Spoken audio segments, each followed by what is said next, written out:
Hello everyone, science school blog में आप सभी का स्वागत है। और आज हम लोग साउंड वेव्स के अंदर स्पीड, लाउडनेस एंड पिच निकालना सीखेंगे। क्या सीखेंगे? स्पीड, लाउडनेस एंड पिच निकालना सीखेंगे। ठीक है, तो चलिए स्टार्ट करते हैं। सबसे पहले हम लोग पिच के बारे में जानकारी लेंगे। किसके बारे में?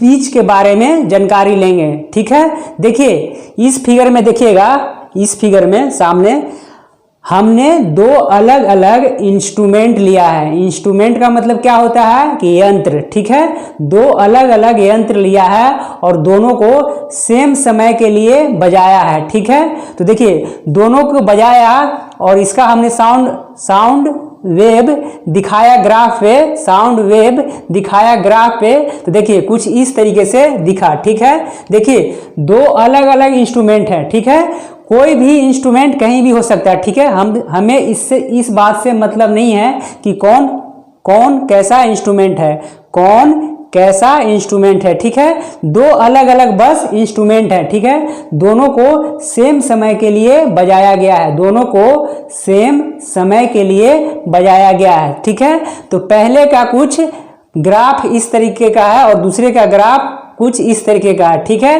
तो देखिए देखा गया कि इसका फ्रीक्वेंसी ज्यादा हो गया, सेकेंड वाले फिगर का फ्रीक्वेंसी ज्यादा है और फर्स्ट वाले फिगर का क्या है, फ्रीक्वेंसी कम है। फ्रीक्वेंसी हम लोग कैसे निकालते थे? तो फ्रीक्वेंसी हम लोग कैसे निकालते थे? तो जितना बार कंप्रेशन वाला पार्ट होता था उसको काउंट करके। तो कंप्रेशन वाला पार्ट अगर काउंट करें इस फिगर में तो कितना बार हो जाएगा?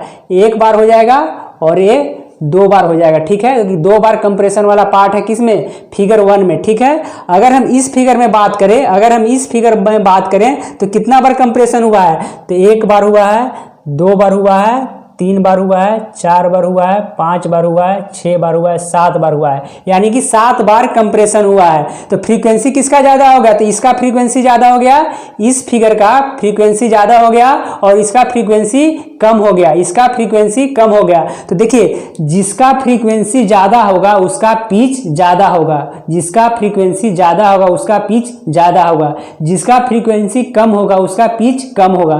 तो फ्रीक्वेंसी इस फिगर में किसका कम है? तो इसका कम है, इस फिगर का कम है। तो इस फिगर का जो हमारा फ्रीक्वेंसी वो क्या होगा? कम हो जाएगा, फ्रीक्वेंसी कम हो जाएगा और पिच भी कम हो जाएगा। अगर हम इस फिगर की बात करें तो इसका फ्रीक्वेंसी क्या होगा? ज्यादा है, तो फ्रीक्वेंसी क्या हो जाएगा? ज्यादा हो गया और हमारा पिच भी ज्यादा हो जाएगा। ठीक है, तो इसका हमने फिगर ए नाम दिया, इसका फिगर बी नाम दिया। ठीक है, तो फिगर बी का क्या है?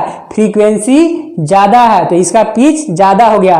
फिगर ए का फ्रीक्वेंसी कम है तो इसका पिच कम हो गया। ठीक है, तो देखिए अगर हम बात करें कि frequency high then pitch high, अगर फ्रीक्वेंसी ज्यादा होगा तो पिच ज्यादा होगा। ठीक है, फ्रीक्वेंसी लो तो पिच क्या हो गया? लो हो गया। तो इस फिगर में देखें कि फ्रीक्वेंसी लो है तो पिच क्या है? इसका लो है। ठीक है, तो हमने दो अलग अलग इंस्ट्रूमेंट लिया था। ठीक है, तो अगर हम ओवरऑल बात करें कि पिच होता क्या है, अगर हम ओवरऑल बात करें कि पिच होता क्या है, तो जो हमारा पिच होता है तो a pitch sound corresponds to more number of compression and rarefaction passing a fixed point per unit time। ठीक है, तो अब हम लोग इसके बाद लाउडनेस का बात करेंगे। किसके बारे में बात करेंगे?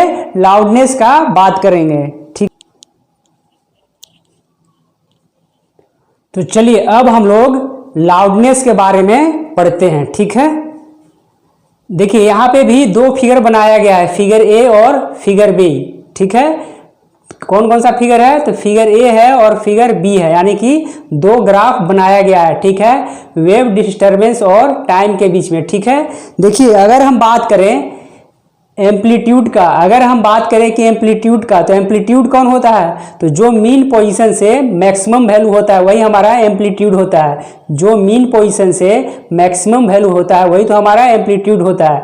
तो फिगर ए में एम्पलीट्यूड क्या है? ए वाला है। ठीक है, अगर हम फिगर बी की बात करें तो एम्पलीट्यूड क्या है? ए वाला है। ठीक है, यानी कि इसका एम्पलीट्यूड बड़ा है, इसके कंपेयर में, ठीक है। तो देखिए जिसका एम्पलीट्यूड ज़्यादा होगा, जिसका एम्पलीट्यूड ज़्यादा होगा वो क्या होगा, ज़्यादा लाउडर साउंड होगा। जिसका एम्पलीट्यूड ज़्यादा होगा, जिसका एम्पलीट्यूड ज़्यादा होगा उसका लाउडर साउंड होगा, ठीक है। जिसका एम्पलीट्यूड छोटा होगा उसका क्या होगा, सॉफ्ट साउंड होगा, उसका सॉफ्ट साउंड होगा, ठीक है। अगर हम बात करें कि लाउडनेस होता क्या है, तो loudness and softness of a sound is determined by basically by its amplitude, ठीक है। तो यानी कि एम्पलीट्यूड से ही हम पता कर सकते हैं कि किसका साउंड ज़्यादा लाउडनेस है, ज़्यादा लाउडनेस है, ठीक है। जिसका साउंड ज़्यादा लाउडनेस होगा उसका एम्पलीट्यूड ज़्यादा होगा, ठीक है। जिसका साउंड कम होगा लाउडनेस उसका एम्पलीट्यूड छोटा होगा, ठीक है। तो इसका एम्पलीट्यूड ज़्यादा है तो इसका क्या होगा, ज़्यादा लाउडर साउंड होगा, और इसका एम्पलीट्यूड छोटा है तो ये क्या होगा, सॉफ्ट साउंड हो गया, ठीक है। तो चलिए अब हम लोग बात करेंगे स्पीड के बारे में, ठीक है, कि स्पीड हम लोग कैसे निकालते हैं साउंड वेव में, ठीक है। तो चलिए देखिए स्पीड कैसे निकालते हैं। तो चलिए अब हम लोग स्पीड निकालते हैं इस ग्राफ से, ठीक है। तो देखिए अगर हम स्पीड की बात करें, अगर हम स्पीड की बात करें साउंड वेव में तो कैसे निकालेंगे, तो लैम्डा बाय टाइम पीरियड करके निकालेंगे, लैम्डा बाय टाइम पीरियड करके निकालेंगे, ठीक है। लैम्डा बाय टाइम पीरियड करके निकालेंगे क्या, स्पीड। और स्पीड को किससे इंडिकेट करेंगे, तो यू से, ठीक है। तो यू इक्वल टू क्या हो गया, lambda by T. U equal to क्या हो गया, लैम्डा बाय टी। यू क्या है, स्पीड है, ठीक है, स्पीड इन साउंड वेव्स, ठीक है। यू क्या है, स्पीड इन साउंड वेव्स, ठीक है।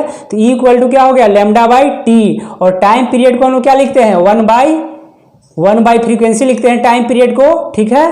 तो यहाँ से अगर इस वैल्यू को यहाँ पुट करें तो क्या हो जाएगा, यू इक्वल टू हो जाएगा लैम्डा बाय वन बाई भी, वन बाई भी, ठीक है। तो ये क्या हो जाएगा, लैम्डा इंटू भी हो जाएगा। तो हमारा स्पीड क्या निकल के आ गया, लैम्डा इंटू भी, ठीक है। तो यानी कि स्पीड ऑफ साउंड क्या हो गया, तो lambda wave length into frequency, wave length into frequency. तो इसको अगर हटाएं, अगर इस फिगर को हटाएं तो क्या लिख सकते हैं, कि speed equal two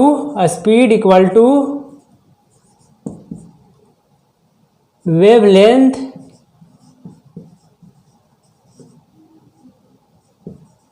into frequency.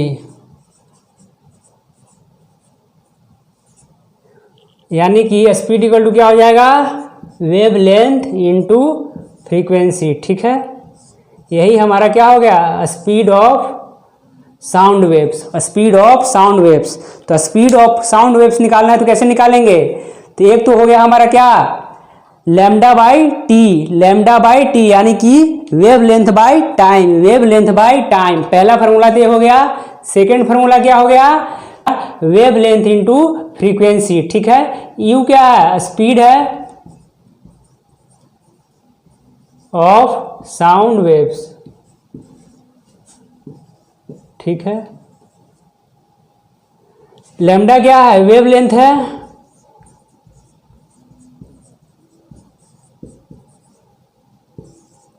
भी क्या है, फ्रीक्वेंसी है, ठीक है।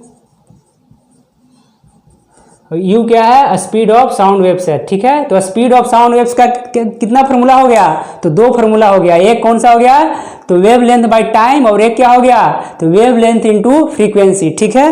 तो चलिए आज के लिए इतना ही रखते हैं, मिलते हैं नेक्स्ट वीडियो में।